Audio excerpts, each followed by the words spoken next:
All right, sorry for the delay, everyone. Thank you. I want to call the Hopkinton Town Council meeting of September 28th, 2020 to order with a moment of silent meditation and salute to the flag. I pledge allegiance to the flag of the United States of America and to the republic for which it stands, one nation, under God, indivisible, with liberty and justice for all. Okay. Frank, Yes, Sharon. before you start the hearing, I'd like to make a statement. Okay, sure, go ahead. All right. This is addressed to the Hopkinton Town Clerk. At least a copy is going to them.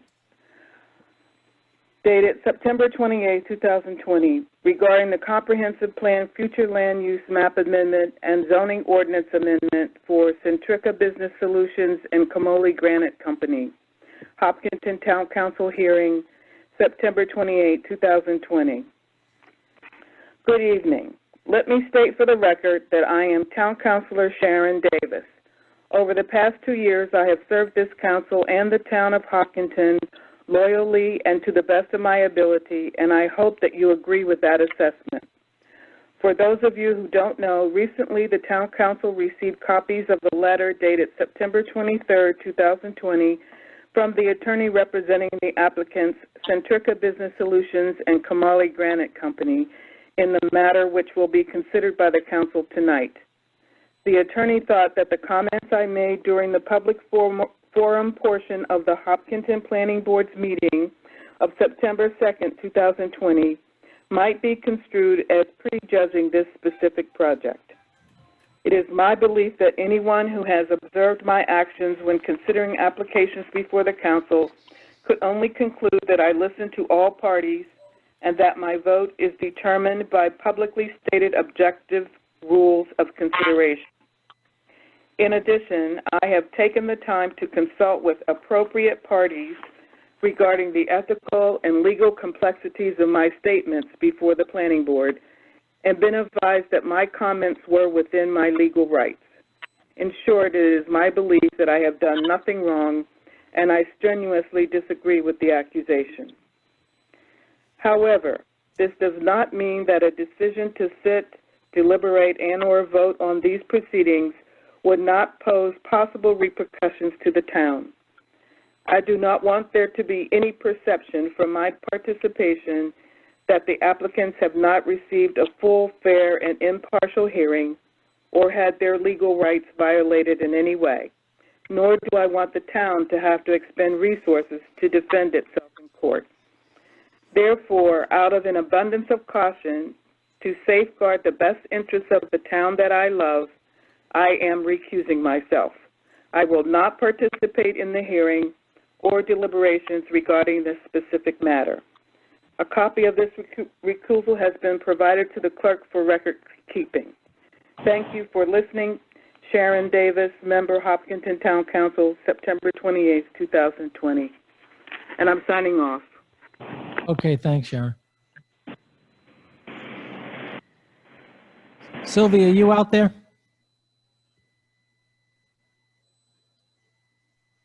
I just let Sylvia in. Sylvia? She the 377 number? Yes, yes. Oh, okay, sorry about that. Can you repeat the number to me? Yep, 377-4912. Got it.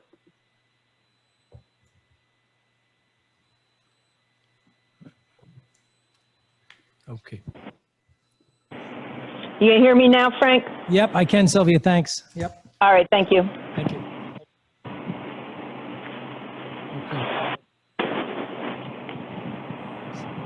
Sylvia, a lot of background noise, just put yourself on mute until you want to speak, I guess. Okay. As long as you can hear me. So, okay, thank you, Sharon and Sylvia.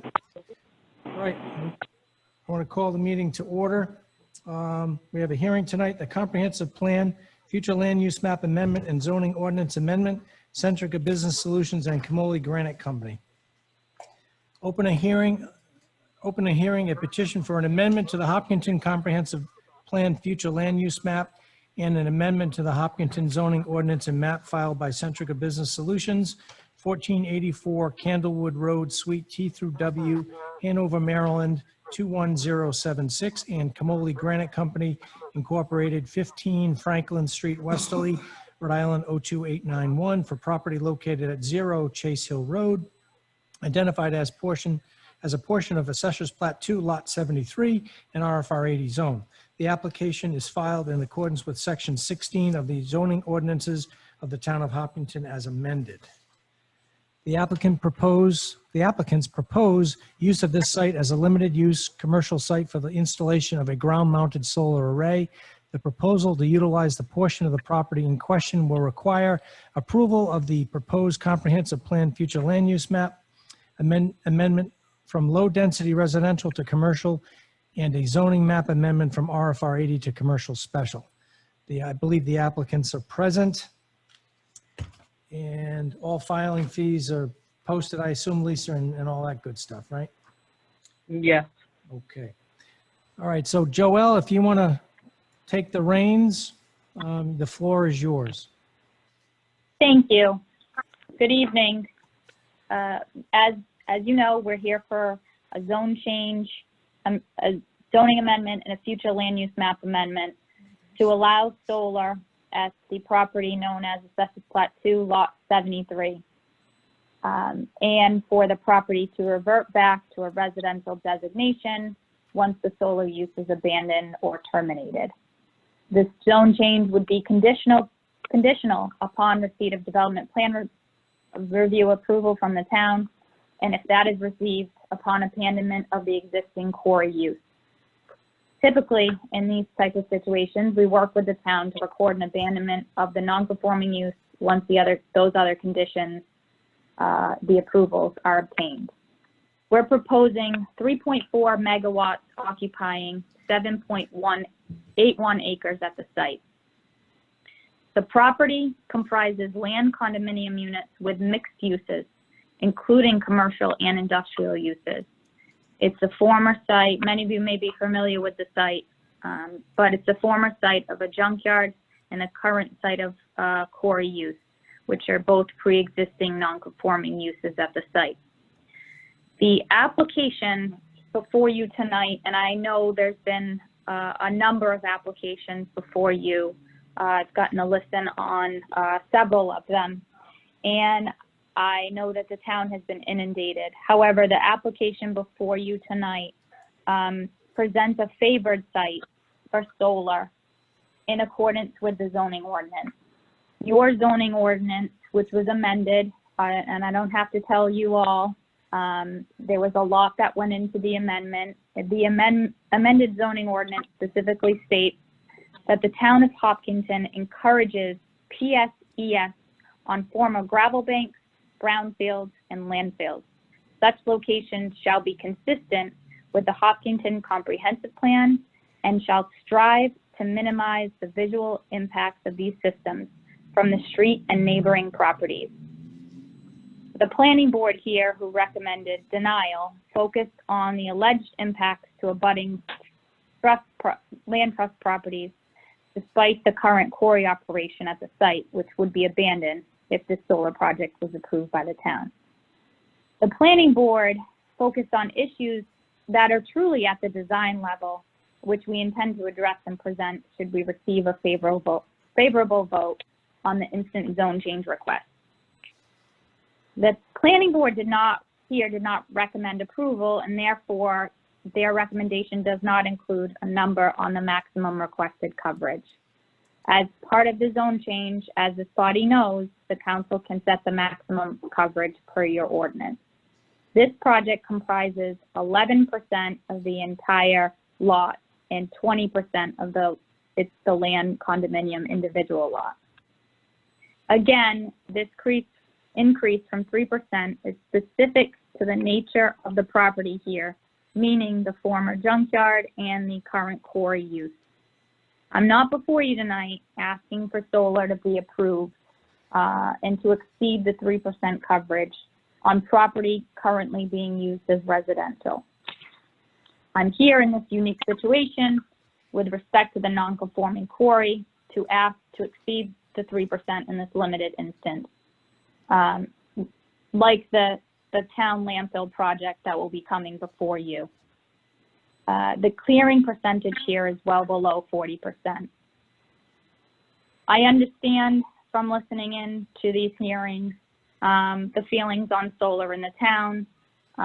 However, I take exception with respect to this instant project because of its unique nature. You're going to hear tonight from our experts with respect to the property itself, the conceptual design of the project. And I want to emphasize conceptual design because should you approve the zone change, we do have to go through a very thorough design review with the planning board. As well as you'll hear about the project's consistency with your zoning ordinance and comprehensive plan. You'll also hear, as you well know, from a group advocating against solar anywhere in the town. You'll hear some misstatements of fact and some law by that, and statements of law by that same group. Some you have heard times before and recently rejected. I understand this body has considered numerous solar projects, granting some and rejecting some. This project is an opportunity, as recognized by you when passing the new solar ordinance, to replace a non-conforming use with a passive energy generation use. Like the application for High Street and like the town landfill project currently out for proposals, it is also zoned residential. These few projects are sited in preferable locations. Across the country, solar projects are approved and encouraged on landfills, brownfields, and quarry sites. In fact, the EPA and our very own DEM and the state have advocated and encouraged such uses at these sites. You'll hear about alleged contamination from the opposition because of the nature of the uses at this site. Currently, we have no information that this site is contaminated in any way. And I will say this, my client does its diligence on these sites and is now going through that diligence process. They're not now nor ever on any project trying to thwart environmental rules. We'll coordinate with DEM to the extent anything is found at the site during this process and do whatever is required by them to accommodate this use. Given the fact that solar exists across the country on environmentally restricted sites, there is always a way to do this.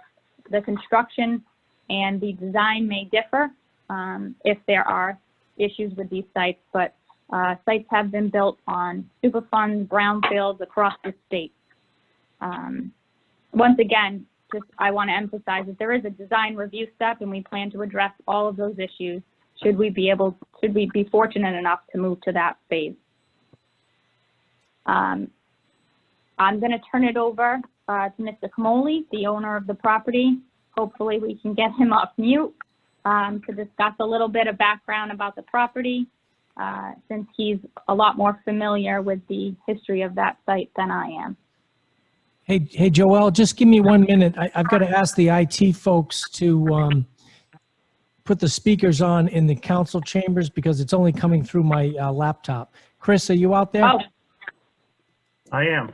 Can you tell me where to hit so I can get the speakers going? Because no one can hear in the speakers. Nobody can speak or nobody can? No, the speakers are not, the audio is not coming through the speakers, just my laptop. Yeah, that's how it is. I'm assuming you all can hear each other there.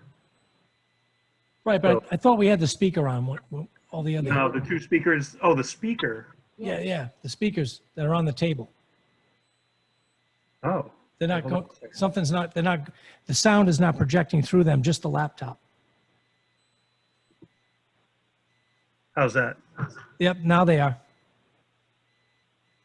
Chris? Yep. Okay, perfect. Okay, thank you. Thank you.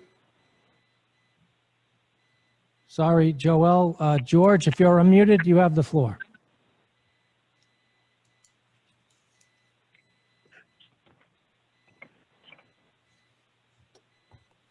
George Camoli? I think George might need the host to unmute him, Frank. All right. George. Did you want him sworn in? Yes. Okay. 741-7439. 741 7439. He's unmuted. Okay, thank you. George, we're going to swear you in.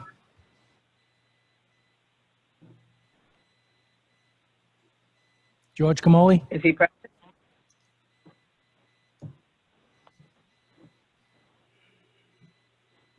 His number is on the list as unmuted. 741 number. Maybe he has to push star 6. Star 6, perhaps? George, you out there?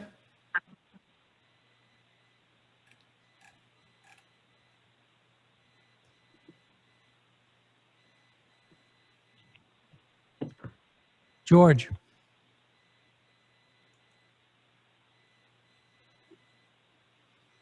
He's there.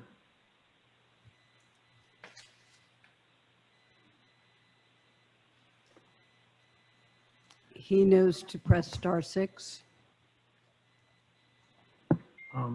Yeah, he does. He is showing in the list as his phone is unmuted.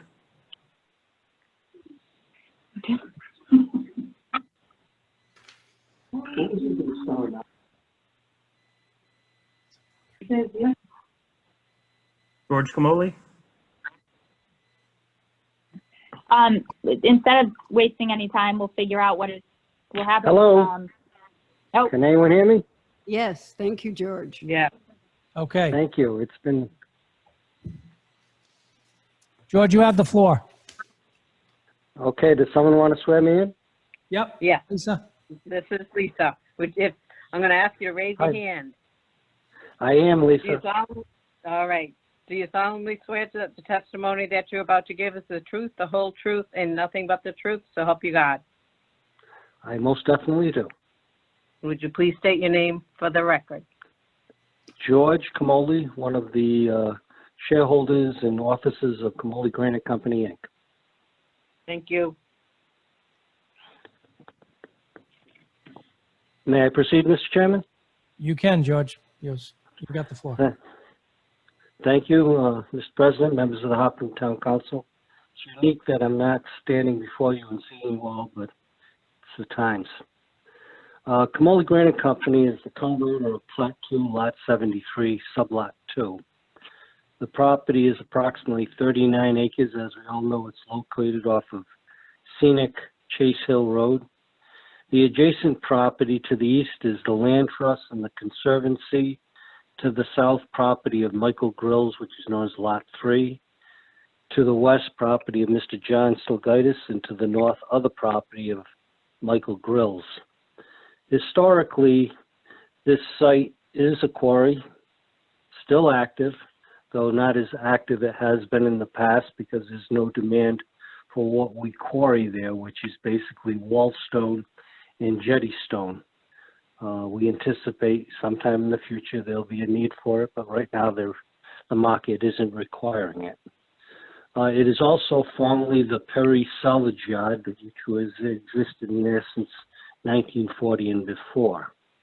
Access to the site is right off Chase Hill Road through Mr. Grill's property, Lot 1, and is an existing. It's a driveway paved at the very beginning with poles that go to the back.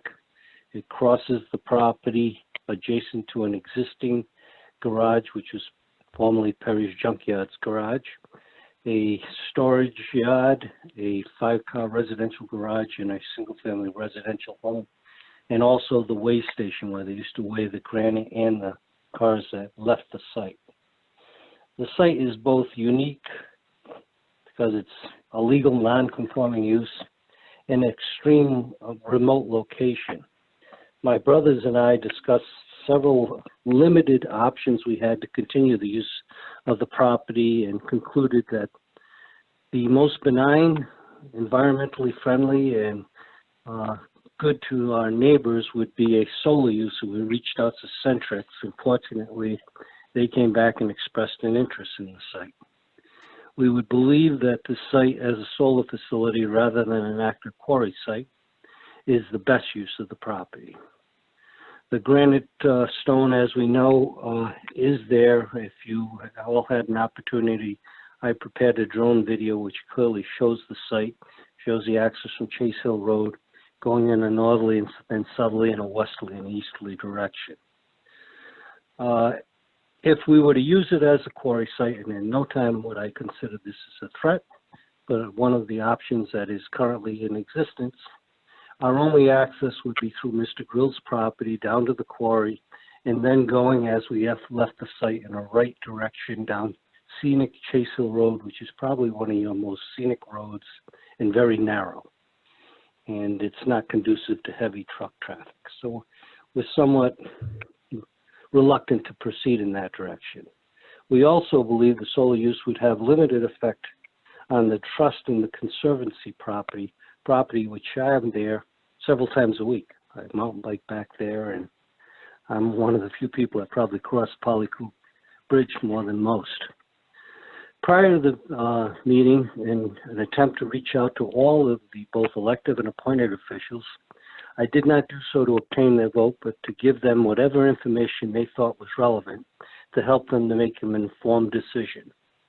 In review of the material that we have provided, I would suggest an informed decision would allow the following benefits: an opportunity to address a non-conforming use and have it abandoned, an opportunity to cap and utilize the former salvage yard area, for it can never be used for either an agricultural or a residential use, an opportunity to place a solar facility in a location that has no potential negative impact to any of its neighbors, and lastly, an opportunity to help our environment by continuing in a solar positive method that Hopkinton has embraced in the past, but I understand the reluctance based on the number of solar facilities there.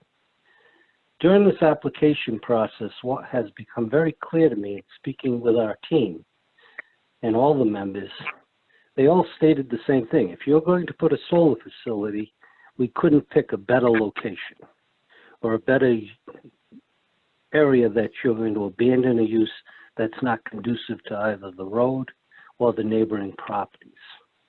In review of the planning board's decision, I am somewhat unsatisfied with their review of the ordinance. I don't believe that their findings are relevant, nor are they inconsistent with the ordinance you passed or the comprehensive plan, which clearly suggests you should put solar facilities on areas that are non-conforming, areas that you cannot view or see from any portion of the property, and where you have no neighbors in objection to the project. I'm hopeful that this quick introduction to the property is helpful. I'll be glad to answer any questions. Okay, thanks, George. I'll start with Sylvia, who is not at the town hall. Sylvia, any questions for George? Star 6.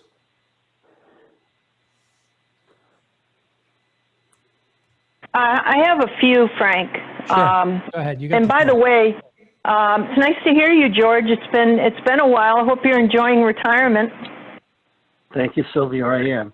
I miss you at the Y. No, perhaps before I get into this, Lisa could swear in Joelle Roche, because we forgot to do that, and she could agree that her previous testimony agrees with the oath of office. Yeah. I don't have an issue doing that. I'm a lawyer, but I don't have an issue doing that. Kevin, would you like me to swear her in? You can if she's volunteered, but normally we don't swear in attorneys representing parties who appear before the council. Oh, okay. Well, then I didn't know that. That's fine. Okay. And by the way, George Camoli did call me, and I did not call him back. Nor do I listen to the planning board meetings when I know something's going to come before the council, or do I attend. I prefer to just hear what happens at the hearing. So I do not talk to applicants in between hearings or before the hearings, and I don't like to talk to residents either, other than, listening. But I prefer not to. I just like to hear the proposal the night that it's given. Now, I understand that George Camoli did say that the quarry is still active, and I'd like to point out that you folks need, if it's still active and not a discontinued use anymore, you need to apply to the earth removal ordinance as soon as you can, if you're going to continue that quarry. Other than that, the letter that we received from Joelle on September 23rd, I'd like to discuss a couple of things that were said in there. On page 3, I'll read the paragraph. It says, "We will continue to press the pending application for a zone change at the Camoli Quarry and developmental approvals and hope that the town decides to give this application a type specifically warranted and discussed when the town passed its most recent solar ordinance a fair shot. It would be a significant setback for the town in abandoning non-conforming uses the proposal and allow the quarry and junkyard uses to continue. I would imagine the same analysis would apply to the town's own proposed Subtown landfill project, which is currently out to bid but has not yet begun the zone change process." I just wanted to point out that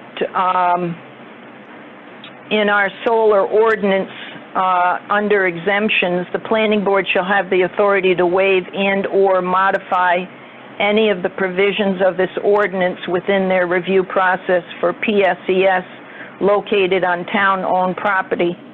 The second thing is that on page 1, in the second paragraph, first, as to this specific project, despite your town ordinance making expressly clear that the development of solar arrays on quarry sites would be per se consistent with the town's comprehensive plan, the planning board somehow found the proposed zone change inconsistent with the same plan. And the last paragraph, it will be interesting to see if the planning board's review and recommendation of the town's recently posted solar RFP for the Stubtown landfill, which is also zone residential and is subject to the same zoning ordinance and procedure requirements as the instant project. On page 3, it is highly, right at the top paragraph, it is highly questionable as to whether this project will receive a fair hearing, regardless of whether the project satisfies all of the applicable standards and criteria, which it does. On August 17th, 2020, on another proposal before the council, Centrica's diligence and commitment to thoughtful design was only met with assertions by the council on the record that no matter the work, time, or diligence put into any proposal or the adjustments made or proposals presented, no other solar project would be approved for a zone change. I bring that up because for the applicant's knowledge and for the record, the council and I distinctly remember my comments when Chase Hill project was denied recently. One of the second to last hearing was in the Hope Valley School, and at that time I said pretty much enough is enough, and that the town is being split in two over this solar proposals. So I'd like to point out that the council has actually, even though I said that, I went on to approve a proposal for Atlantic applicant that isn't actually in my neighborhood. And although I said enough is enough, we approved that proposal after I said that. And because the project, in my mind, met the kind of criteria, and I thought it was a great location. It was access right to the main road. It was set back along 95. It was anywhere from 700 to 500 feet away from people's homes, and there was one house that was closer. When we voted on Brushy Brook at the time, it was the largest proposal that was a solar proposal before the town. It was the largest in the state at the time, and that in a 3-2 vote went down, and Chase Hill went down. But at that hearing in Hope Valley, I wanted to let, early on, as early as I could, let the applicants know that I had serious concerns and I didn't want to move forward with it, because I was hoping that maybe they wouldn't spend so much money on future hearings or changing things when the proposal didn't fit the sort of criteria that I would, for a yes vote from me. So with that in mind, I just wanted to express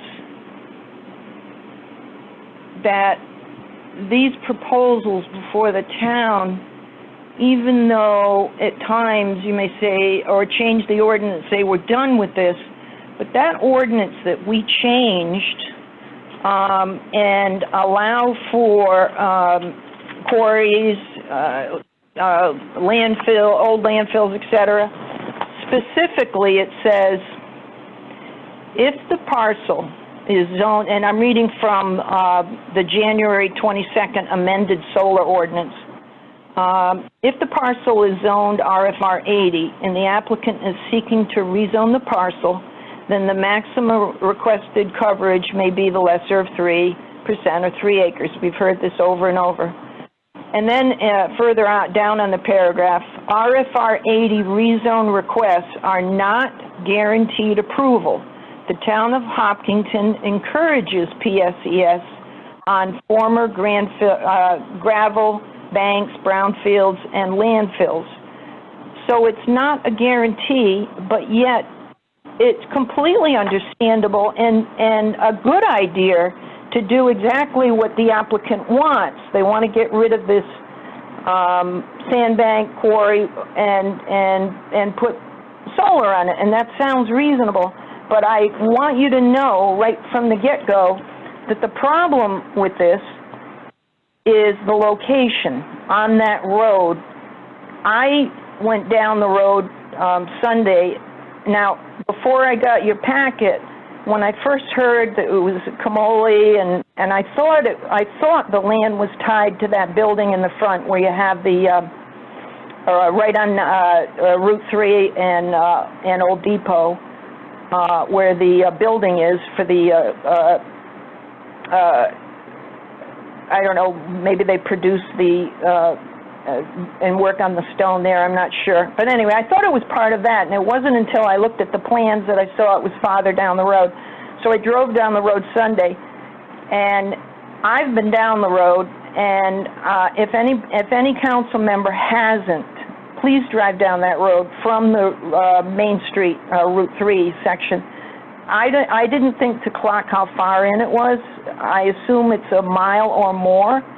And we've got a corner there that, you know, even in a car, you want to crawl around it because the road is so narrow. And I don't know you know, what the angle is, but I would guess that maybe it's 70 degrees. It's not a right angle, but that road is wicked.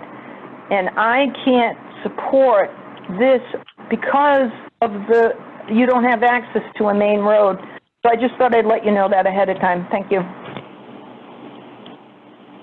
Okay. And was there any questions for George, Sylvia, or just those comments? No, that was it. Okay. All right. Thank you. Okay. Sharon has to refuse. She's the other one that's normally not at Town Hall. Scott Bill Hurst, do you have any questions for Mr. Camoli? Yes, sir. How are you, George? Very good, Scott. How are you? Yeah, his father was one of my favorites, Richard D. Camoli. I know I knew the Perry family very well. Russell Perry deceased was a rural letter carrier. My father was a postmaster, and my mother grew up with both the older Perrys, both the man and wife in Clark's Falls many years ago. So I know that area, and I do have a question, and I'm not going to be long on it because I do have a question for the engineer, but how much of this land is so-called contaminated or brownfield, and what can be used for any purpose versus the ones that the brownfield or the quarry that's not usable for any other purpose? And also, Sure. Okay. Sorry. I apologize because I paused and it was natural. I want to say where I'm coming from. It's entered my mind two things. The town of Hopkinton is considering putting solar on the former landfill in the town on Stubbtown Road. And the previous council rejected a solar proposal over on Depot Road, which included the previous landfill when I was much younger, off Woodville-Alton Road. So I apologize for cutting in on you before you responded, because I just wanted to know my perspective, because I see the town talking about putting solar on the Stubbtown Road site. And I also know that the previous council rejected putting solar on the site on Depot Road in off Woodville-Alton Road. That's all. And I'm sorry for cutting in on you. Sure. So I think there's a question in there somewhere, right, Scott? No, It's big- about the percentage of contaminated or brownfield. Yeah, in that area, but I just want to make the observation about landfills, and one solar proposal was rejected over on Depot Road, and the town is considering one on Stubbtown Road. It just entered my mind because we're talking about brownfields, and I think it's a logical question or point. Thank you. Okay. George or Joelle, you want to answer Scott's question? Right. So, and I'll let George follow up if he has anything to add. But right now, there's no knowledge of contamination at this site. I think with the former junkyard and the uses of car crushing and all of that, that's where the question came up about the site, and it's really heavy commercial or industrial uses, really not suitable for residential. Like I said, our client is doing the due diligence now with respect to that site. If anything is found, it's required to work with DEM and address that for the specific site, for the specific use. And that's regardless of what happens here. So there's nothing out there now. I think the term brownfield is tossed around, but that is an EPA designation. That is not a designation for this property. But it, like landfills and so on and so forth, there is not a movement, but these types of sites, whether it be former industrial, brownfields, landfills, junkyards, there is a push for this type of passive energy generation project at those sites. I am aware of the request for proposals out for the landfill. It's a similar type residential zone, exceeding the 3%.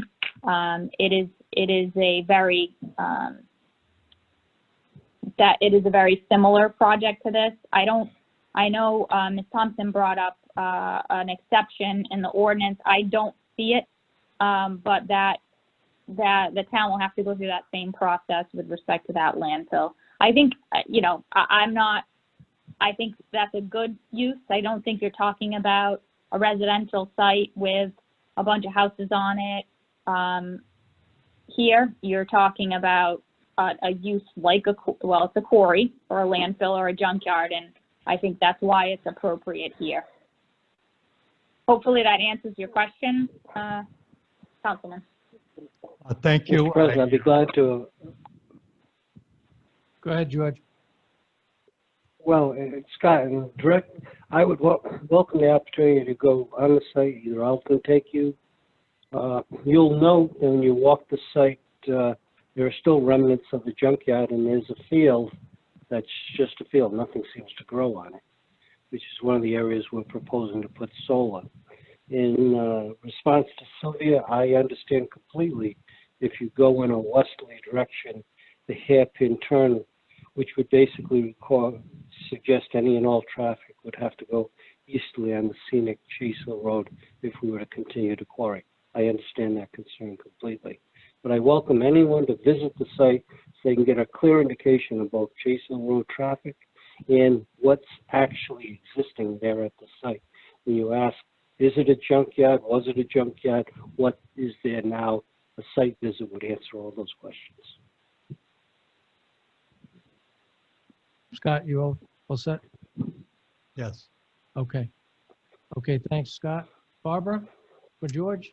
Yes, I actually have several questions, but I also wanted to address Scott's comment about the solar arrays that were proposed at exit 2 over by Old Depot Road. I voted down both the Old Depot Road solar array and the Maxon Hill solar array. One of them is at exit 1, the other is at exit 2. These areas specifically at the exit were commercial, specifically for businesses, for jobs, for people to make a living, for good commercial development so that we had jobs for our citizens and others. So exit 1 and exit 2, I voted the solar down specifically, even though it was a landfill, because these areas are specifically for commercial development, because I don't want commercial development all over Hopkinton. I want it to stay at exit 1 and at exit 2. So this particular quarry, landfill, junkyard is certainly, I'm open to hearing the information about. My questions are several, and you can answer each of them in turn, or I can give you all of them. One is, I definitely believe that the junkyard area needs to be completely remediated through DEM, through whatever it takes. If this is to be a solar array, I would want the land totally remediated, because the big issue on this particular property is the river, and the river is important to all of us. At this point, since it has not been remediated or checked thoroughly, for all I know, we still have oil and fuel or whatever going into the river, which I think is totally unacceptable. And I think this project is a great opportunity to completely take care of that for the Wood-Pawcatuck watershed. And I think it's crucial, because I really don't know what's going in the water. So my first question is, are you open to the remediation of that property in full, in total, if indeed this solar array is passed by the council? So, Joel, would you want me to answer yes, that? so let me shed a little light on exactly what's going on. The Centrica has already started the studies at this site. I have done work on contaminated sites before, and how the process works is a type of, a phase 1 study is done. If anything is found, that moves you to the second type of study and the more in-depth study.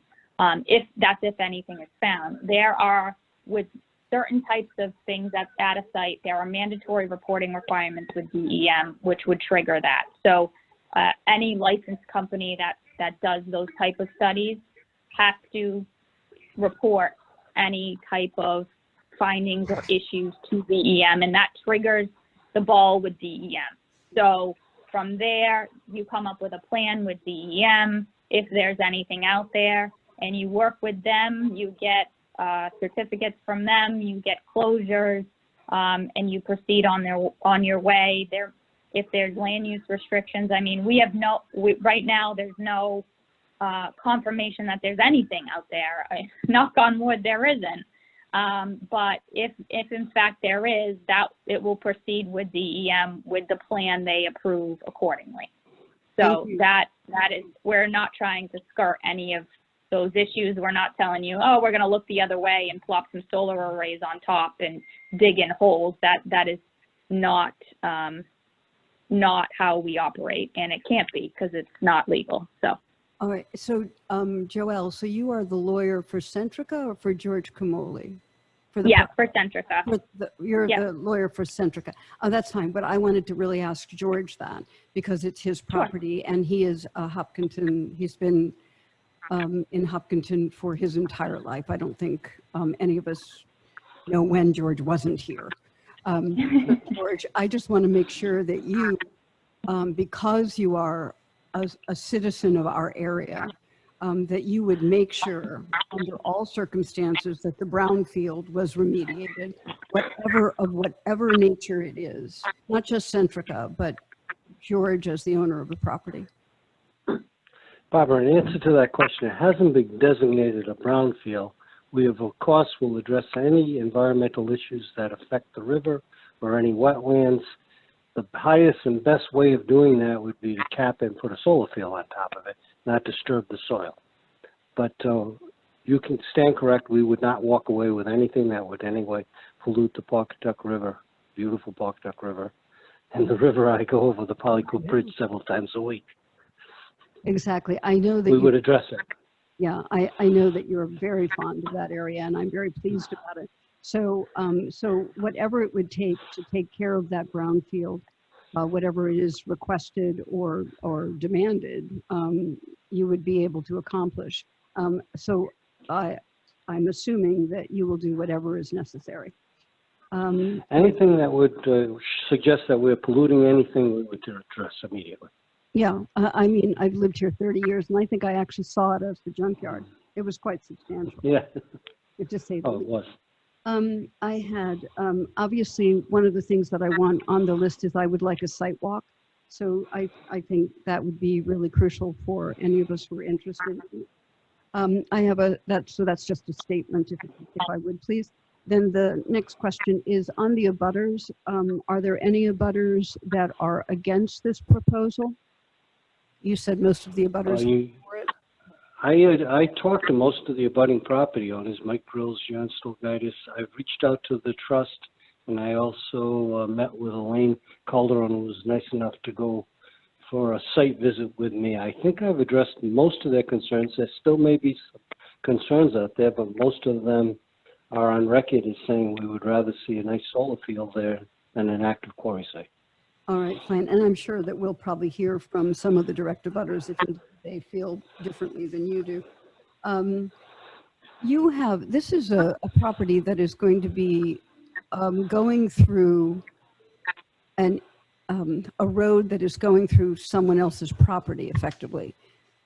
So it's not a split zone at this point because the lot 2 would be completely commercial. But is there an easement because of the condo arrangement for the road to go through from Chase Hill? How does that work?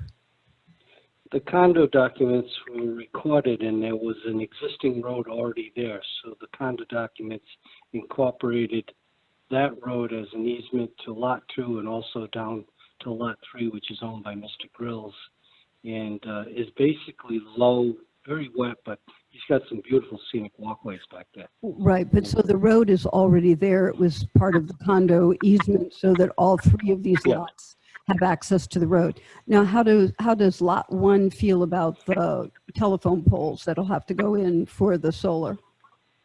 The ones that are in the front already are there and they exist and they go all the way down to the steel building in existence. Mm-hmm. Poles would extend after it. That wouldn't affect them at all. Oh, okay. Utilize the existing poles. So lot 1 has no particular concerns on the additional poles that'll be going in because they're going in on lot 2? Some of them will be on lot 1 going down the hill, but I don't know whether I'd have to look at the plans more closely, but no, Mr. Rills has not expressed any objection to them. Okay, so we need to see if there's any objection to it then. The lower section, the southern section of the solar, when we start discussing it, the section that is closest to the river, is it possible to move the solar back another maybe 300 or 400 yards so that it truly is like sort of where the peak is, taking a line straight down, or just getting it further away from the river?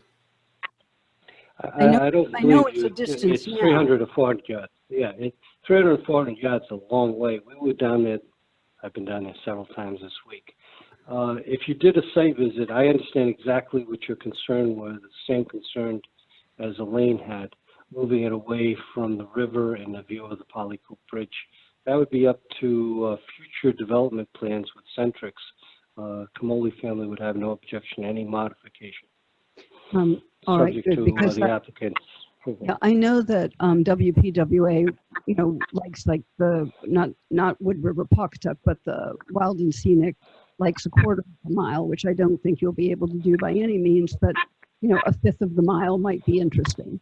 But I think you should try to move it as far away as you can from the Polycoon Bridge and from Pawcatuck. And I know Land Trust is also interested in this because it will, what I'm hoping will happen is between the Grills property, the Land Trust property, and the Camoli property, is that you'll be able to come up to a good solution, because I would love to have part of this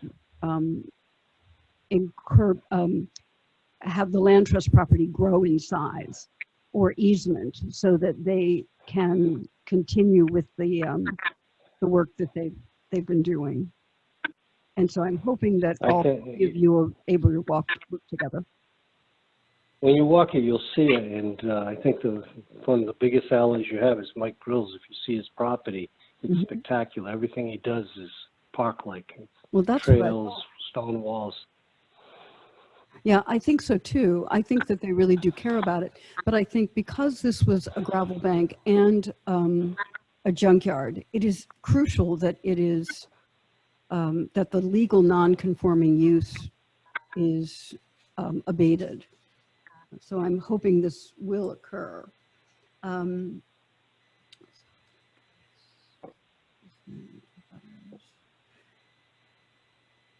Okay, I think that's it for the moment. I certainly don't mind the way you've laid it out, how Centrica has. The transformer is very much away from lot 1.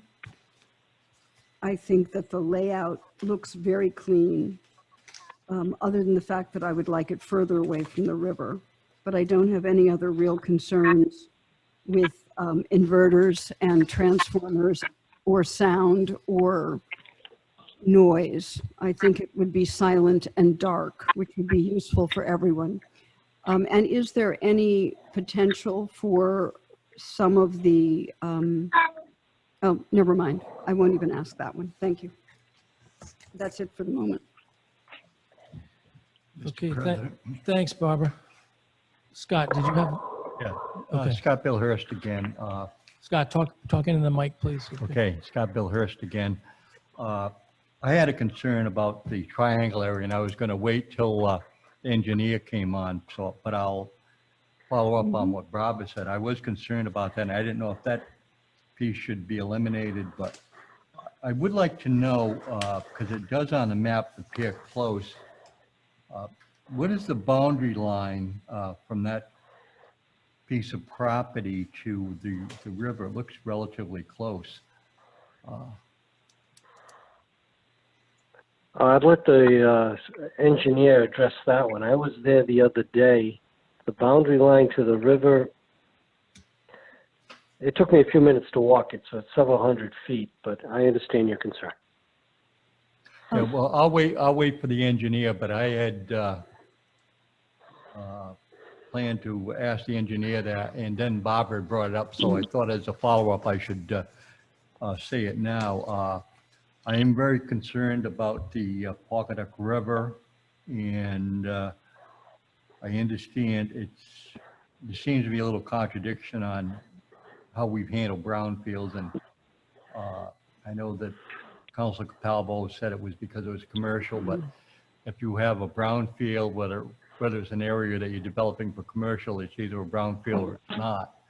Just a reality of the situation, but I'll wait for the engineer to come on. Thank you. I'd like to make one other comment. Yeah, thanks, Scott. Barbara, go ahead. I'd like to make one other comment about Chase Hill Road because I live in Ashaway, so I am on that road often. It's a lot faster than people have been saying. I mean, I'm sorry, I drive that and people are just barreling down that road. So any idea that, oh, it's so slow and oh, it's so careful. No, as a matter of fact, people who live on that road go like bats out of hell, and everybody else. And it has been commercial, so there's certainly been truck traffic on that road consistently. And I certainly have passed trucks that are quite large on Chase Hill Road. So it is not a tiny little country road. It's actually substantial, and God knows people do go much faster than I would anticipate is safe.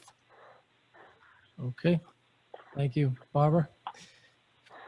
George or Joelle, I just had a question on, of the proposed number of acres used or wanting to be used for the PSES application tonight.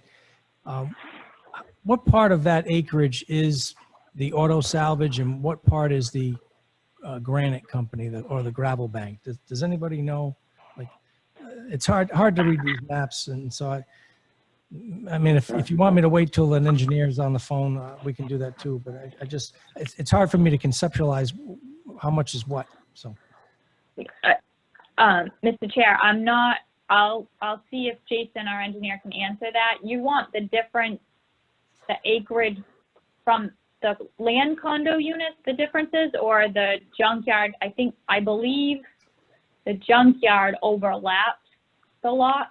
okay. But I'll see if he can add on that. The particular piece, this unit piece is 38 acres. The entirety of all three condo units is approximately 72 acres. To the extent that helps, but I'll see if Joel, Jason I think or, I can Okay. answer the question physically. Once you walk down from Mr. Gross's property, you go to the bottom of the hill, and that's where our lot stops. The solar field is on an existing field. When you visit the site, you'll see the existing field. And it stops just prior to the granite. You'll see the granite quarry. You'll see the stone stacked and cleared. It just stops just prior to that, and then it goes in an easterly direction towards the Polycoop Bridge. So the answer is no, they were smart enough not to try to put solar panels on an elevated quarry. They stopped just before. Oh, okay. All right. Thanks, George. Okay. All right. Joelle, I guess you want to have your next witness if everyone's all set with George. Sure. I'll turn it over to Jason Gold, our project engineer, to give you a conceptual review and to answer a couple of questions that have been posed. Okay. Jason, you'll be sworn in by the clerk, Lisa? Yeah. Is he unmuted? I'm here. Can you hear me? Yes. All right. Do you solemnly swear that the testimony that you're about to give is the truth, the whole truth, and nothing but the truth, so help you God? Yes, I do. If you would state your name for the record, please. My name is Jason Gold. Thank you.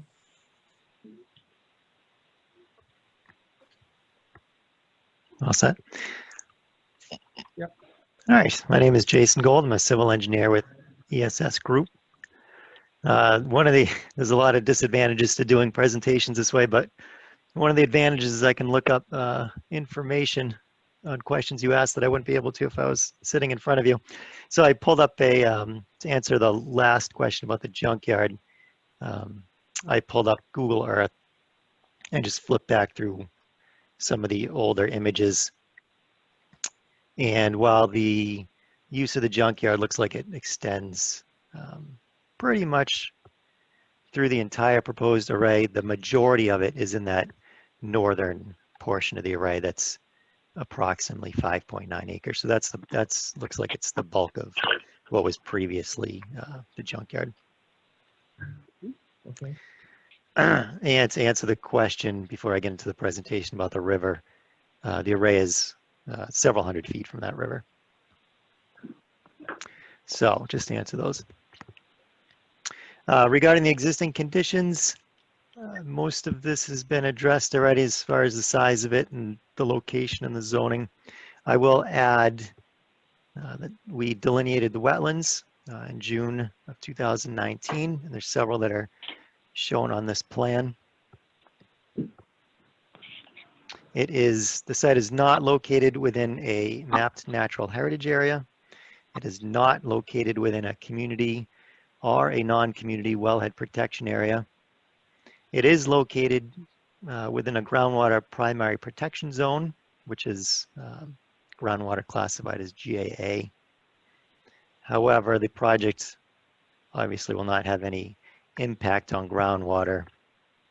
They're just, they're just solar panels and a fence essentially. There's no impervious surface except for the improvements to the existing road and the small equipment pad. There's been a lot of information was submitted. We also submitted a PDF titled Kamali Solar TC Presentation 2020-08-21, and that's what I'll refer to during this presentation, just to keep it simple and clean for you. So what you're seeing on the first drawing, and all of these drawings, is a concept plan. This is what we've developed for this presentation. Of course, it'll be further developed as needed for the planning board and the Rhode Island DEM if this project were to progress. So the proposal is approximately 3.4 megawatt DC ground mounted photovoltaic solar energy system, along with the equipment pad, utility poles, etc. The access, it's been mentioned, is along an existing gravel driveway that'll be improved as necessary. The total area of the array is approximately 7.8 acres, and that's within a 9.48 acre fenced area, which also includes a couple of detention basins. The area within the fence will be grass, and the shade trees outside the fence will be cut but not grubbed.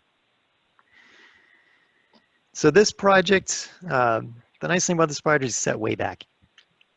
So this is nearly 1,000 feet. It's about 990 feet back from Chase Hill Road horizontally.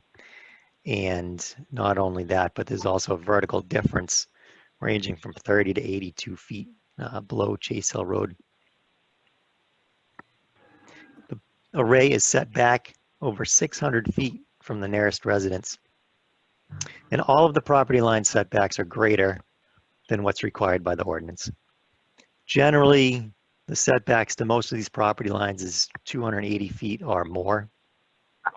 It's over 300 feet from the Pawcatuck River, as I mentioned. And there's also, I should bring up, a 200-foot riverbank wetland that protects that Pawcatuck River. So that 200 feet of woods can't be disturbed. That's regulated and protected by Rhode Island DEM. Are you saying, Councilman Hurst, that the closest point in the solar array is 300 feet from the Pawcatuck River? Yes. Yeah, keep in mind when you're looking at this plan, the scale on this plan is 1 inch equals 160 feet. So this is a big site. It looks, looking at this entire site, and even, it looks closer to this river than it is really several hundred feet between that array and the river. What would be your inclination of feeling on moving the, your solar back more? I guess it's more to the owners of the property. You know, when I looked at this thing originally, I said this triangle should probably be removed, but moving it back from the river, you know, when you see something on a map, maybe 300 feet though was, would imagine, depending upon the time of year, you probably see the solar field, but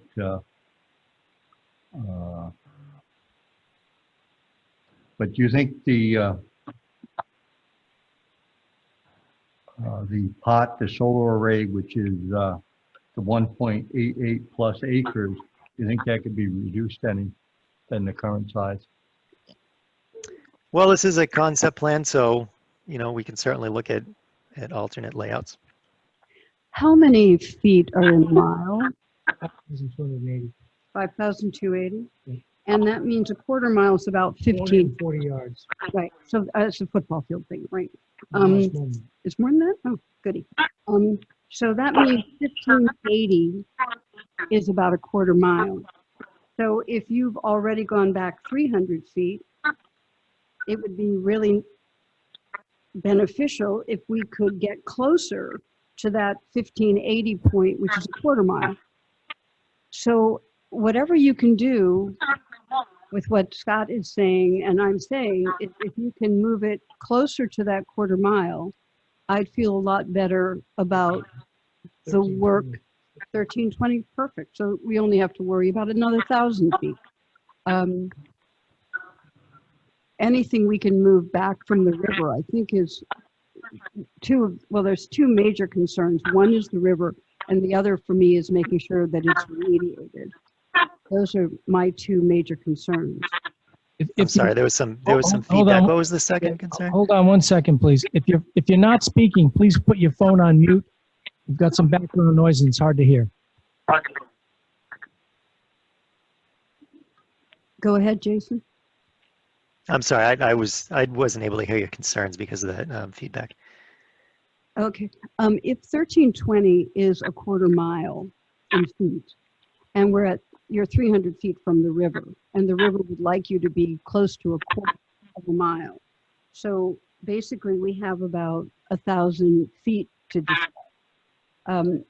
My concerns are two. One is to make sure that we remediate the junkyard. We absolutely get rid of the legal non-conforming uses of a gravel bank and junkyard. And then the third one for me is to make sure that we're as far from the river as we can possibly be. And I realize you may not be able to make a quarter mile, but I'd like it if you could get, like Scott has said too, is try to get it back by another several hundreds of feet, closer to 1320. So we'll see how that progresses. Yeah, we can certainly Address that. certainly take a look at it. Everything's Yeah, Jason, continue, please. Sorry. yeah, no problem. Let's see. Oh, so the minimum yard setback along that eastern side is 44 feet, which is not as much, obviously, as 280 feet as the other property lines. It is still almost double the minimum 25 foot that's required. And the nice thing about that property line, you know, that's all wooded on the other side. Understanding that the woods on the other side is on another property. However, that area is unlikely, I would say, to be developed considering all the wetlands in the area. It would be very difficult to access if that would even be permitted, because that location, based on GIS maps, appears to be cut off by wetlands.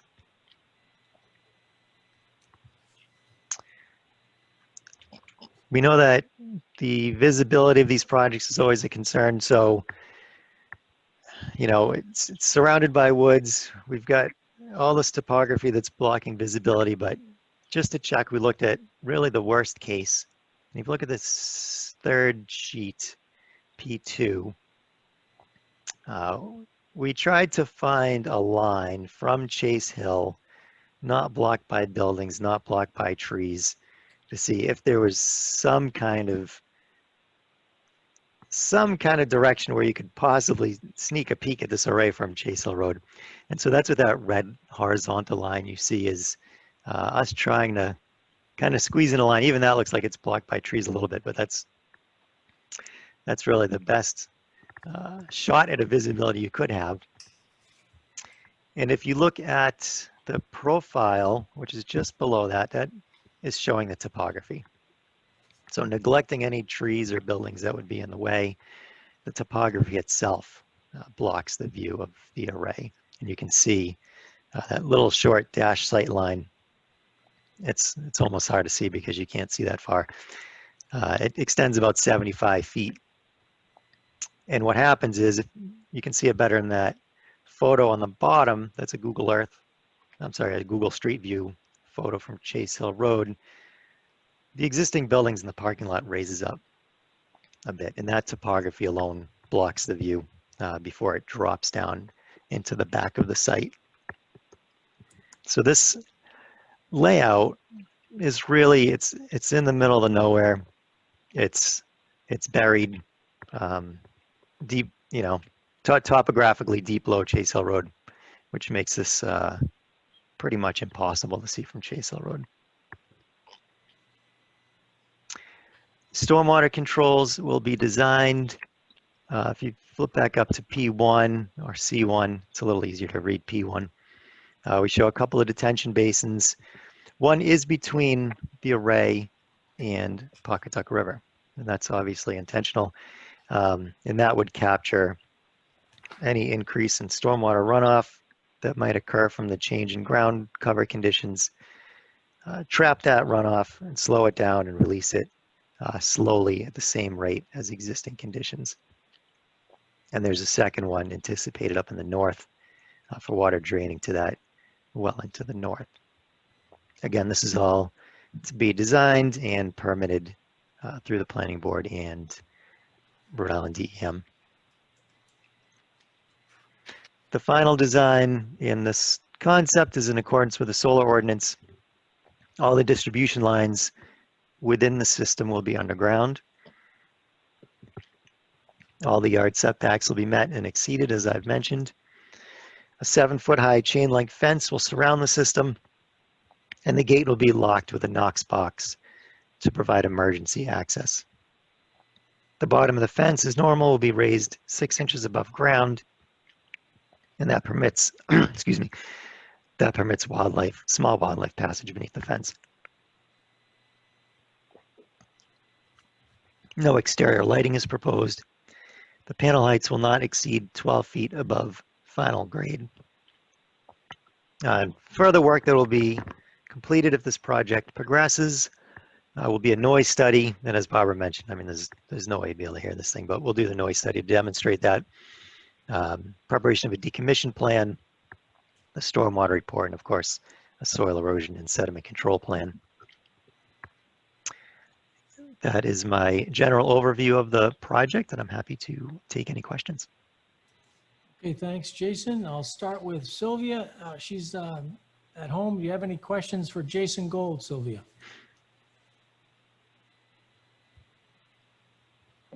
*6, Sylvia. Can you hear me, Frank? Yeah. Okay. One question. Has this lot already been subdivided? There's no subdivision proposed. There are existing condo units. So those condo units already exist. Okay, so this particular property for the solar does not need any subdivision approval? Correct. That's correct. Okay, thank you. That's my only question. Okay, thanks, Sylvia. Scott, any questions for Mr. Gold? I don't have any further questions. Thank you. Okay. Barbara, for Mr. Gold? I actually have just one. I know you have a 7-foot chain link fence around the array, and this is like many of the arrays in the middle of a forested area. I know when I've driven through Maine and New Hampshire, there are a number of arrays without fences around them, which I think would allow the large animals to pass, let alone keeping it 6 inches above for small animals.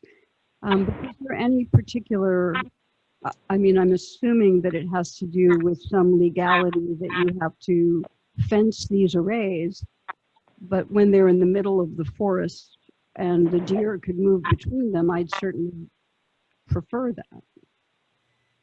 Is this something that just maybe Joelle can answer? Yeah, I can actually Sure. speak to that. Oh, unless you want to, Joel. Go ahead. Yeah, so it's required by electric code is to be surrounded by a fence. So you don't have to just surround like the transformer or inverters with a fence. You have to do it to the panels themselves. That's my understanding. Okay. I will point out, though, something a little unique about this one is the two arrays, you can see it better on C1, is actually surrounded by two separate fences. So rather than one large area being fenced off, like you usually see, in order to allow the access to that back lot to Unit 3, there's actually a break between this fence, so that would allow some passage of larger wildlife as well. Thank you. Jason, I just had some questions on P1. So I guess my first question is, the smaller solar section, I guess it's the 1.8 acres, something like that. Is there any reason why, or Joelle, you can answer, that it didn't continue with the larger section and moved away from the river, I guess? Why would you stick it there as opposed to extending the larger 7.81 acre site and then extend to the east after that? It just seems like it would flow better. You can, yeah, you can see it better on C1. It's the topography. Okay. The topography gets lost on P1. On C1, you can see there are a couple of hills.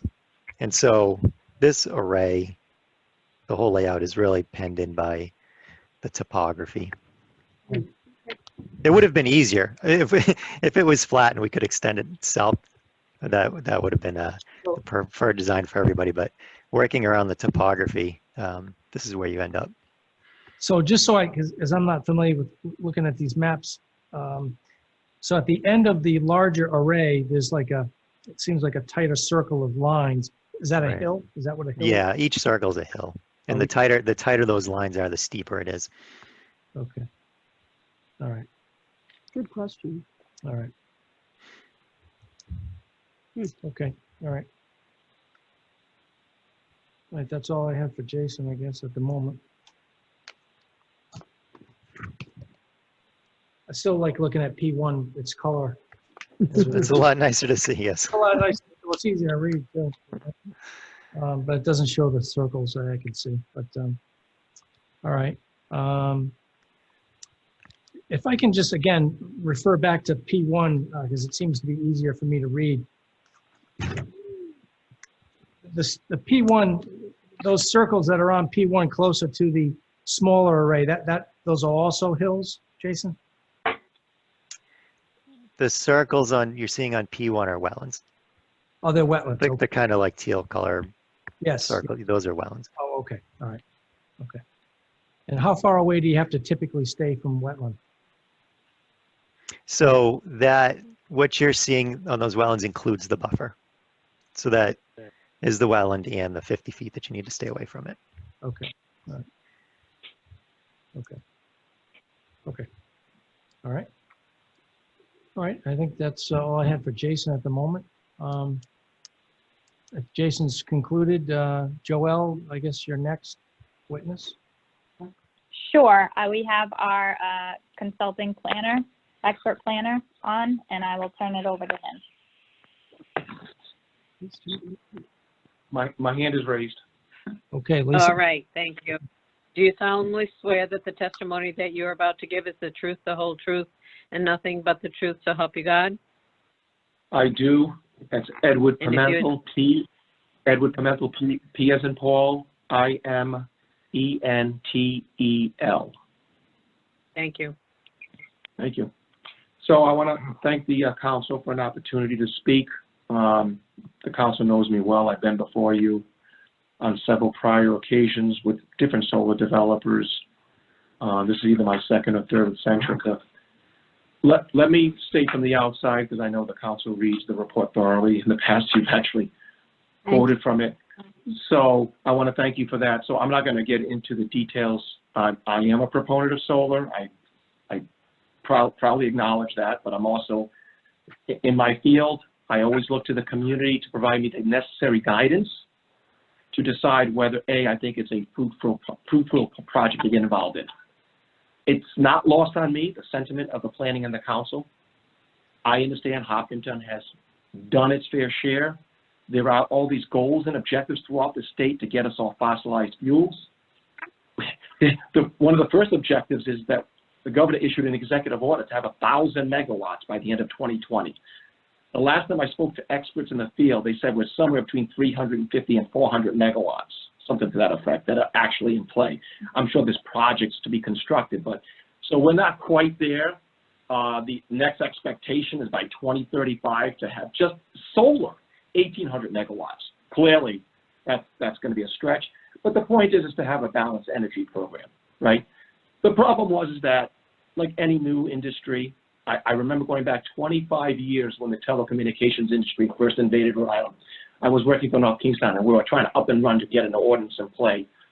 A new industry comes into play. We really want to support it. We're really not clear how to handle it. And what happens? Everybody's trying to do their fair share, and the residential areas got inundated, especially in the rural communities, because, let's face it, most of the land resources are residentially zoned. What was the upshot of all this? Residential districts sort of got decimated, a lot of tree clearing disturbance on top of homes. As I said before, none of this is lost on me. Hopkinton is not the only community that says, look, we've done our fair share. So when I was asked to get involved in this project, I said, look, honestly, I've done several of these. I think I know the sentiment of Hopkinton. I really, if I can offer something, but but they said, please take a look at the project. Just please take a look at the project. So the state of Rhode Island, back in 2016, when this was really making a move, tried to grab this by the fist and say, what are we going to provide as guidance to our communities? Because we definitely are not going to preempt. The municipalities have the right to regulate solar. And they provided some siting guidelines. 3 years later, just a mere 3 years later, the rural communities were so inundated that the state legislature and from the various communities started to cry foul and said, look, we need to provide better guidance than this. So they went around in the latter part of 2018, and they went to a number of communities to get public input, including the town of Hopkinton, by the way. And it was interesting because as I started to pull myself back from some of these projects in residential areas and get a better understanding of this, I said, what was now the new siting guidelines? And what they really said is, look, we need to think more outside of the box and try to get away from residential. Think about areas that are disturbed, the areas that are like the quarry sites and the landfill sites, potentially some unique aspects that we could do. I can tell this council, and I'm under oath, I probably have done about 3 dozen solar projects now, from very small to very large. The last several brand new projects I just got involved in, every one of them is to do with either disturbed sites or quarry sites. In fact, in addition to this one, I'm doing 2 more quarry, and we have another site we found, a site that was industrially oriented. We're going to build a massive carport to park everything. So we're trying to create these unique ways to try to meet the needs to provide solar energy, renewable energy, and yet try to get away from those things that really have been disturbing to all of the legislative and regulatory bodies. The reason why I got back in this site after the last couple was for that very reason. We're talking about 2 pre-existing legal non-conforming uses of property. The good planning practice, the intent of zoning, is to realize extinguishing non-conforming uses over time. It's in everybody's ordinance, it's in everybody's comprehensive plan. That's number 1. Number 2 is, and this was the other reason, a site that's already partially disturbed a site where I could not see a line of sight issue or visual intrusion. I mean, this site took on all of the parameters.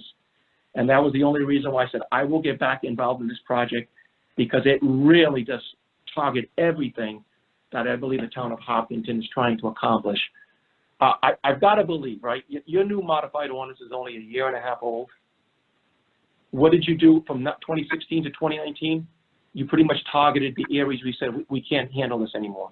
You minimized the degree of residential intrusion. You brought the percentages down, but you did make emphasis, right, on these type of sites. And you made emphasis through your intent and your regulations. I want to quote from that too. It says right here what the intent is. It says the intent, this ordinance intends to provide standards for the placement, design, construction, monitoring, modification, and removal of PSES to further public safety and minimize impact on scenic, natural, and historic resources.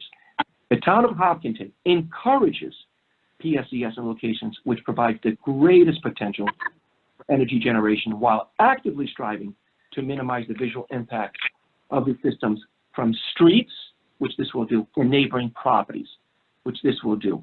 Especially paying attention to the point is that the previous applications were all in residential areas that had direct line of sight from residential homes.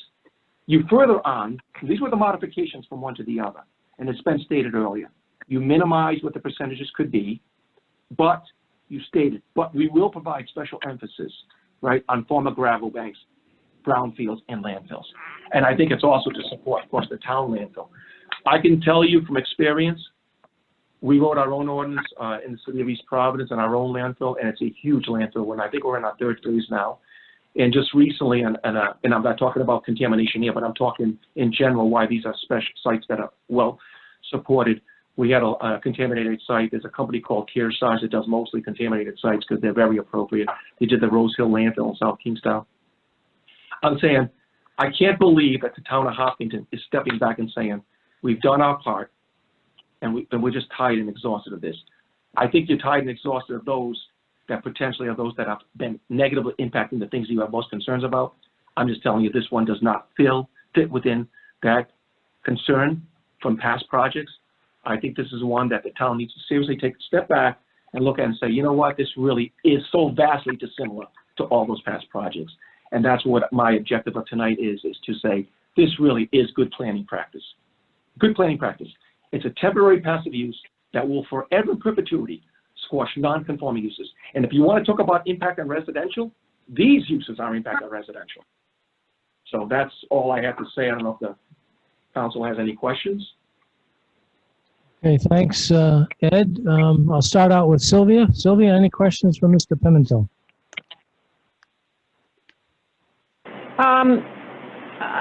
The comment that was made earlier when I brought up the road conditions coming from Route 3, and it was George or Joel offered, I think it was George that offered that they would use the go east with their trucking out to 216.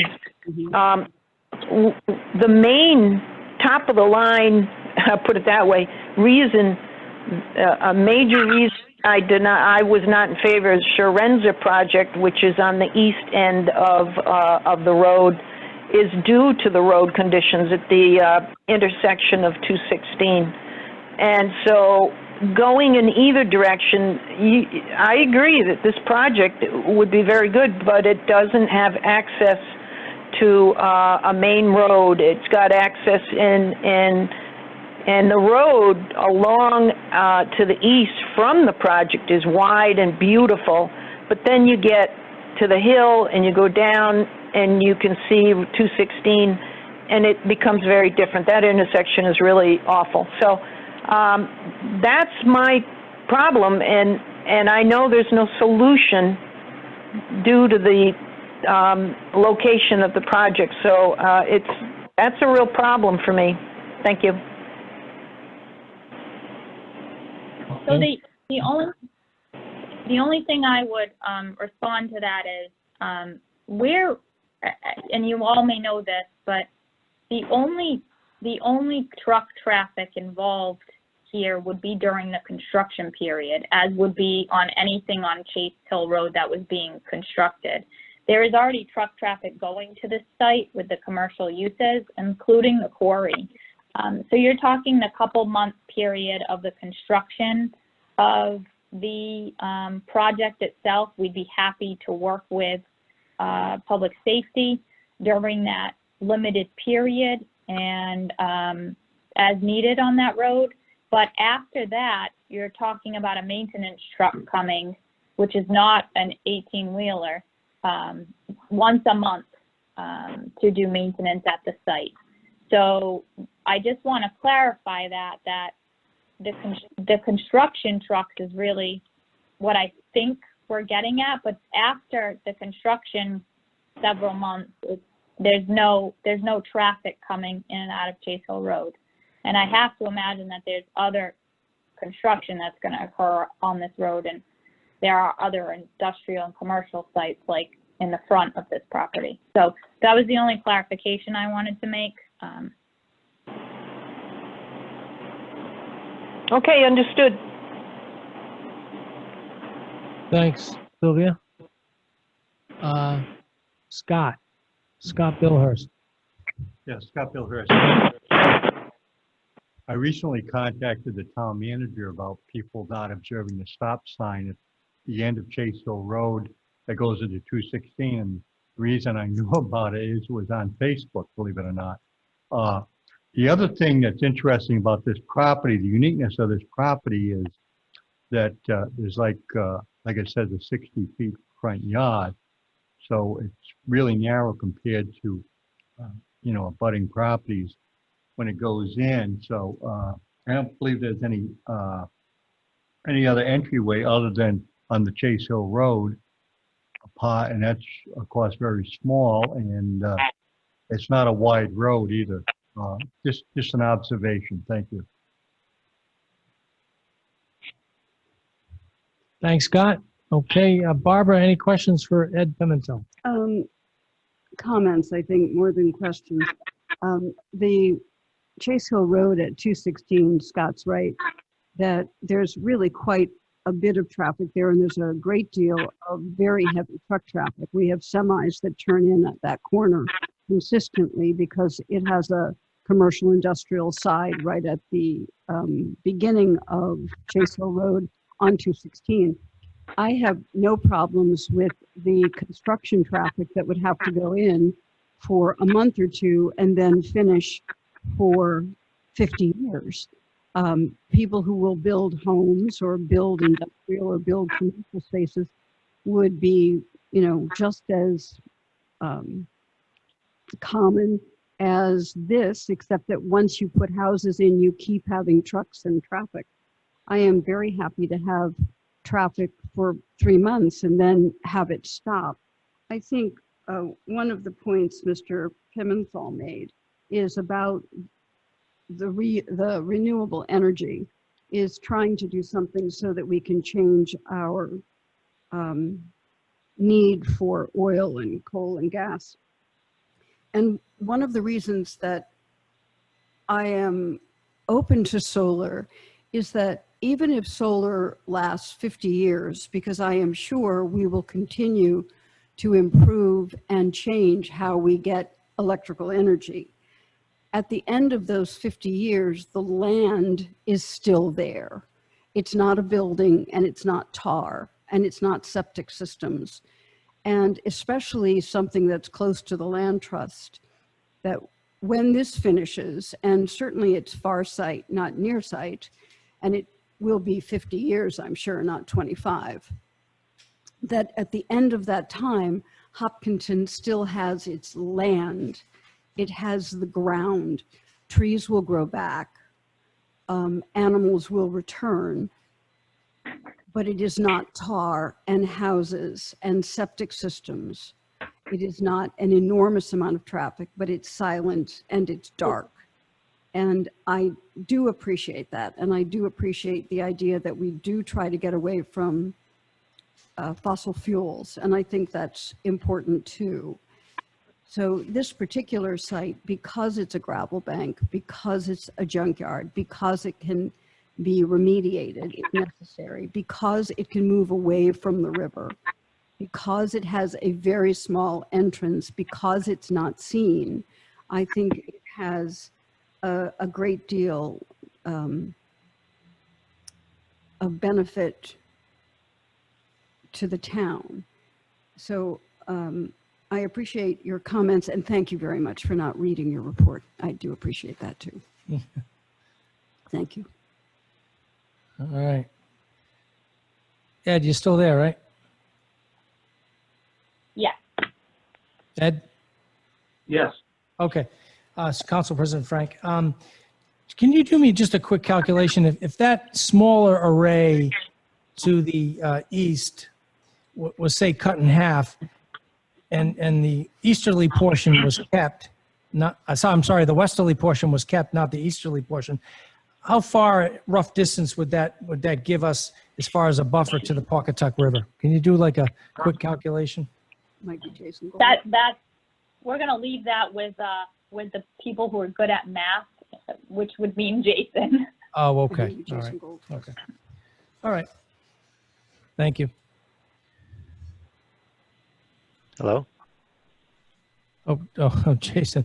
Hello? We're all set with Ed, I guess. Jason? Can you hear me? Yes. Okay. I'm sorry. Could you repeat that question? Sure. So on the smaller section, which is the solar array with 1.8 acres, I guess. Yeah. If that was, say, cut in half, the easterly portion was removed, how much feet would that give us to, as far as a buffer to the Pawcatuck River? Did you do a quick calculation? If the smaller part was cut in half. And the easterly portion was removed, and the westerly portion remained, half of that, would that, how many feet roughly? I won't hold you to it, but Well, yeah, it's good. 1 inch per 160 feet, right? I've got fortunate enough to have the CAD drawing open. Yeah, so if we're to cut that, say where the kind of the point of that triangle is. Yeah, exactly. Yeah, that's about 600 feet. Okay. So 600 plus 300, so we'd be 900 feet off the river. No, that's 600 feet to the river. Total. In total. Right. Okay. All right. Okay. Thank you. All right. Mm-hmm. I think, Joelle, I think we're all set for Ed and Jason at the moment. I guess you're next witness. That is all for us. I just, if I can have a few minutes, and I'll be brief to respond to any public members, or if questions need to be answered by our team, we're here. Okay. All right. All right. So we'll start out with the any public comment. Start with the butters first. Doesn't seem to be a tremendous amount of the butters, but there is some, 6 maybe or 7. We got Elaine. I'm going to call on Elaine. Elaine? Elaine Calderon? Yes. Yes. Hi. Hi. How are you? I'm okay. Good. You have the floor. Go ahead. Okay, thank you. My name is Elaine Calderon, and I am the Hopkinton Town Representative to the Wood-Pawcatuck Wild and Scenic Rivers Stewardship Council. And tonight I would like to speak for the river. In March 2019, the Wood-Pawcatuck watershed was designated as part of the National Wild and Scenic River System. This is a huge honor. Less than 1% of streams in the US can claim this designation. But along with this honor comes responsibility. The 12 towns in the watershed have a shared responsibility to ensure continued protection of this nationally recognized area for future generations.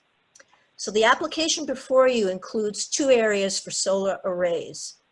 The smaller of the 2 is the 1.88 acre array that would be within, as the engineer stated, only a few hundred feet of the Pawcatuck River. The area proposed for this array has not been quarried, was not used as a junkyard, and is fully forested. It's also located on a slope that goes right to the river's edge. So I'd just like to repeat this part. It was not quarried, it was not used as a junkyard, it's fully forested.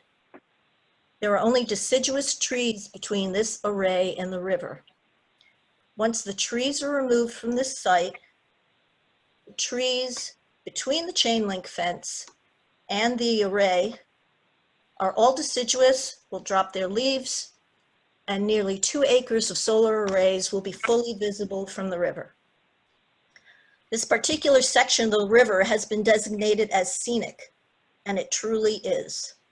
The point where the smaller array is the closest to the river also happens to be where the pedestrian-only Polycoon Bridge crosses over the Pawcatuck River and connects Hopkinton Land Trust trails and Westerly Land Trust trails. If solar is installed on this 1.88 acre piece, the array will be fully visible from the river, the bridge, Westerly Land Trust trails, and Hopkinton Land Trust trails. And this visibility will negatively affect, for decades, the experience of every single person walking or paddling in the area. Thank you for considering the river in your decision-making process. And thank you, Council, for your past support, which allowed the Wood-Pawcatuck watershed to be nationally recognized as a unique river system worthy of protection. Well, thanks, Elaine, for the nice comments. We appreciate it. Hold on one second.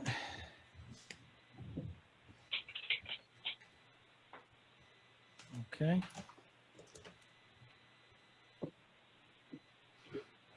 Okay, any abutters to the project that wish to speak, raise your hand.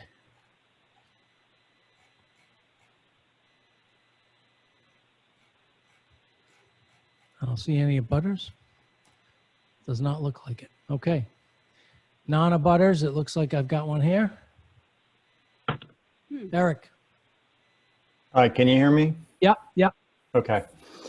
I sent in a list of concerns to the town council, and I'm not going to read them. I don't think that's a good use of your time. And you've already addressed some of them. So I just hope that you'll look at them and give them some careful consideration. Having said that, I think we can all agree that this is a bit of a confusing situation with the condominium units, the quarry, and the salvage yard. And I just have a couple of procedural questions that I'd like to seek clarification on.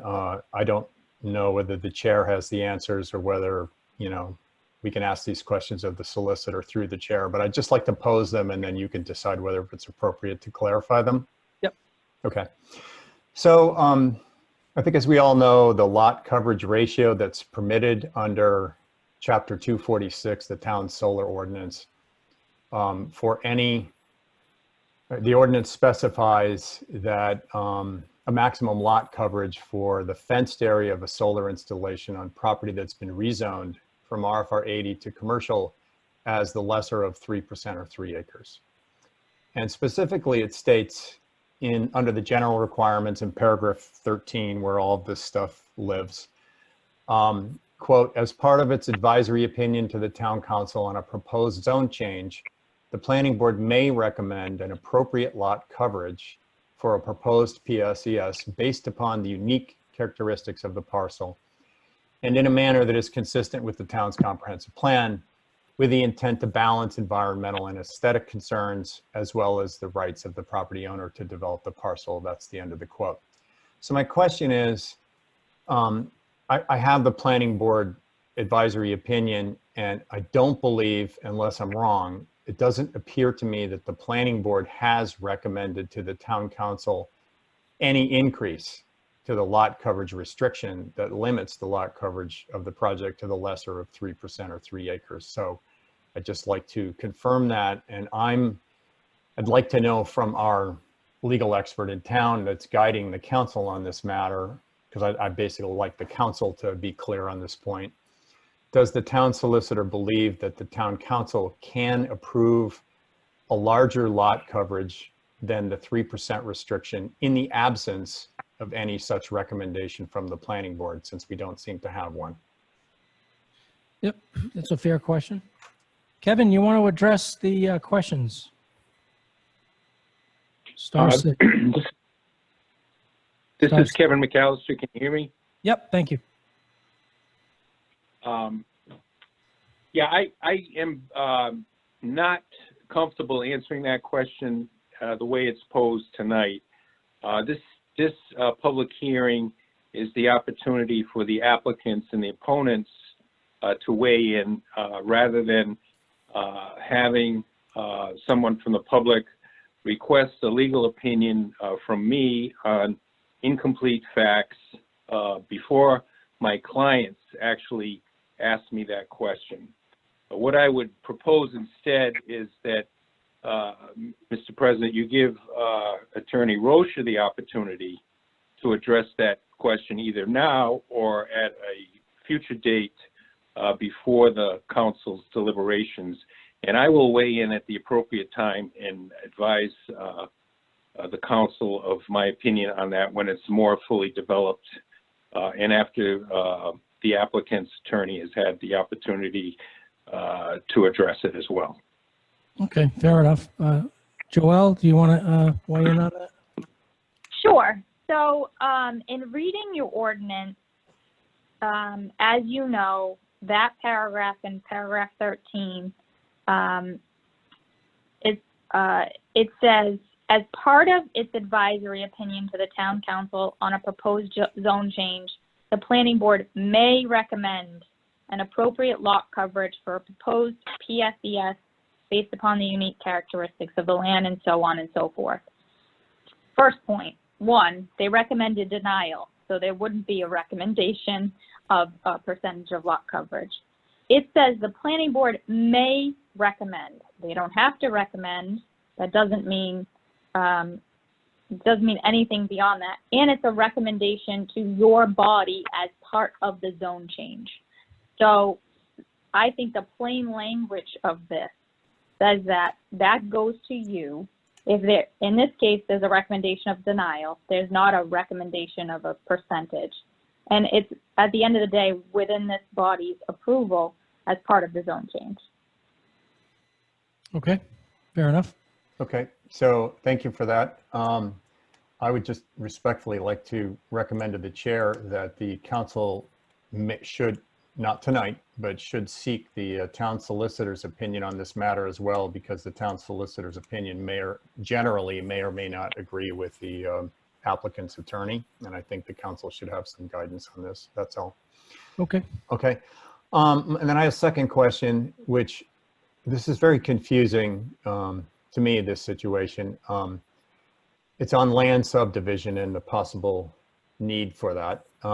It's my understanding from the documents provided by the applicant and the property cards on file with the town that the entirety of the lot in question here, Plat 2, Lot 73, is currently zoned as RFR 80, and that this lot is divided into 3 condominium units that are separately owned, and all of which are zoned RFR 80, units 1, 2, and 3. It seems that the applicant is proposing to split zone Plat 2, Lot 73, to rezone condominium unit number 2 of the lot as a commercial lot and leave the remaining condominium units as RFR 80. So my question, again, through the chair, we've had a couple of these split zone situations in just very recently. And my question on this proposal is whether the proposed rezoning of condominium unit 2, this proposal, will require subdivision approval from the planning board. And more specifically, will any approval by the town council to rezone this unit 2 of the lot be only conditional approval that requires further approval by the planning board of a subdivision plan? I'm harking back now to the Chase Road and Crandall Road situations where that was the situation. Okay. So I think one of the experts touched upon this because it's an established condominium. I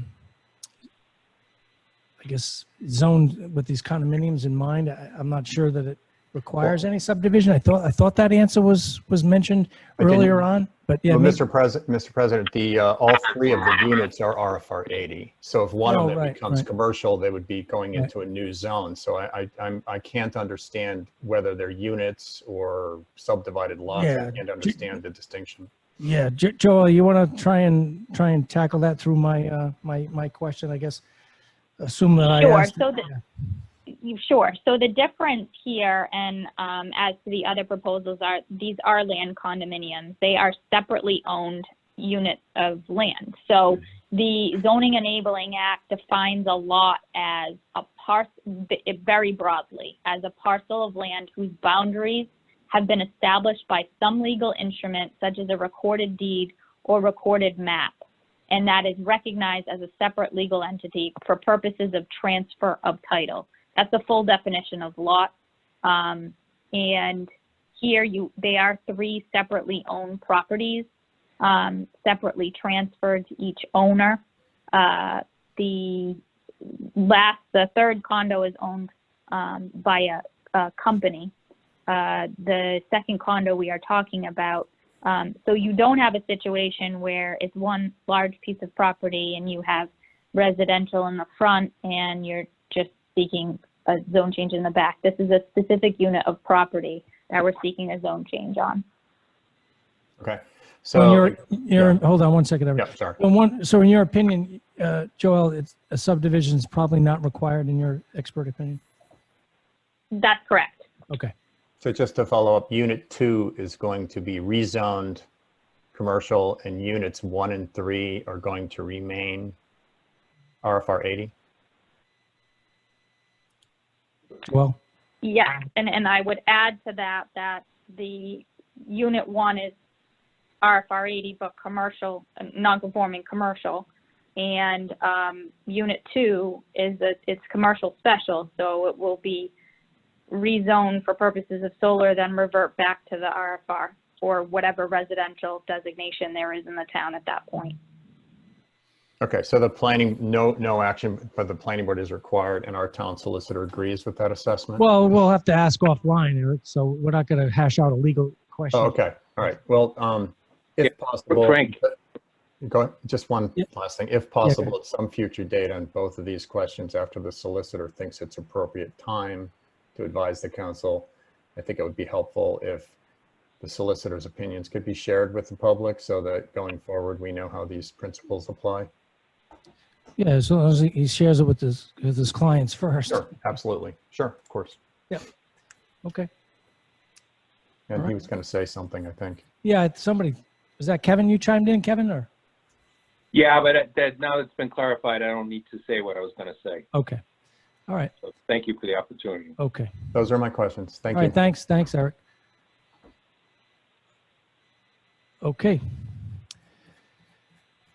I don't see any more hands up. I guess we need to either make a motion to continue, which I still have questions, And I want a site visit. and I want a site visit too.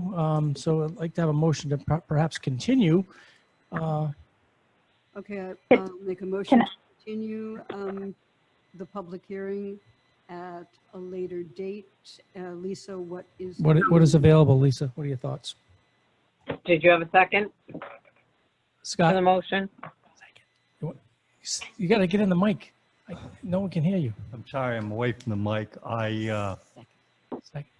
Any date I'm. You got to second the motion, Scott. I'll second it. I'm sorry about that. That's okay. Motion made and seconded. Lisa, what are your thoughts? All right, so you're interested in, did you want to keep it a separate night as? Yeah, you it seems to work out okay. Yeah, why don't we do that? All right, so we have a council meeting on the 5th, and then the following weekend is a holiday, so perhaps either Tuesday the 13th or October 26th. I would do Let's it do the as soon, 13th. yeah, the soon as Let's do the possible, the 13th. 13th. If everybody's okay with that. Yep, I'm all right, All right, 7 PM. Yeah. 7 PM. All right, very good. So you have a motion and a second to continue to October 13th at 7 PM. Yep. All those in favor of that signify by saying aye. Aye. Aye. Aye. Sylvia? Sylvia? I wasn't done, but you had me muted, so I couldn't comment. Well, you have to unmute yourself, *6. I did it over and over, but it has to be done at your end. Oh, I'm sorry. I didn't realize that. Yeah, I'm of the opinion that we close the hearing, that the information that was requested, for instance, from the town solicitor, that he respond, that we have a date for a decision done, that we close the hearing, and that a site visit is allowed by the council.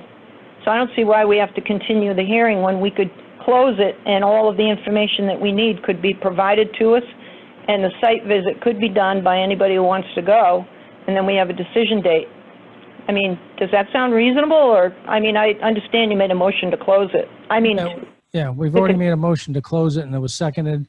And yeah, I need more time. One more meeting, perhaps. You know, I'm not looking to drag this out forever, but I still have questions, and I'd like to have someone on the applicant's team, you know, address these and perhaps get the solar array closest to the river, away from the river, and we still have to deal with that. So there are questions you have that you can't ask now? Well, I did ask them, but again, they weren't really fully answered. Yeah, I understand Sylvia's question, and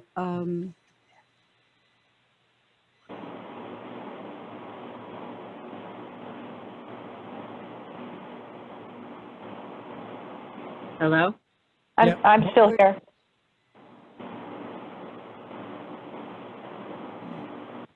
So does that make sense to close the hearing and a date for a decision?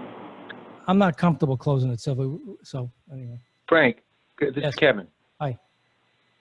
I know we had a technical problem with Sylvia's being muted, but at the point where she came in, there were already 3 votes supporting leaving the meeting open and resuming the meeting on the new date.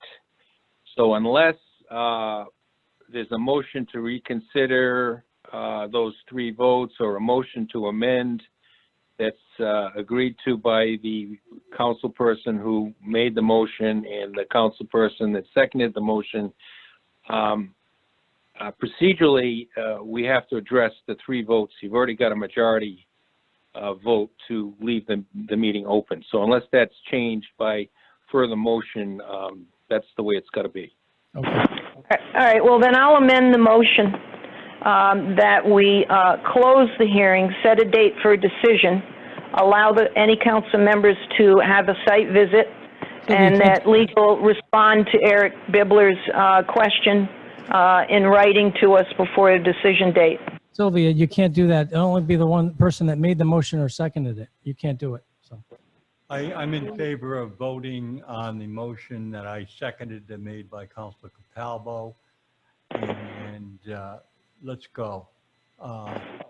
We have a motion. It looks like there's going to be 3 votes in favor of it. And I know the council president said he needed more time.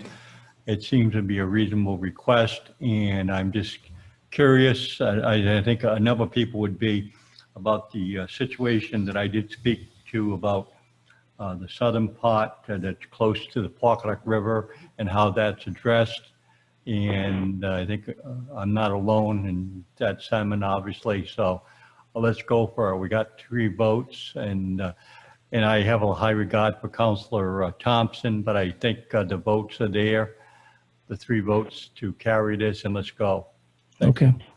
Could I ask my last question that I couldn't get in? Is there any equipment, any quarry equipment at the site currently? Joel or George, perhaps?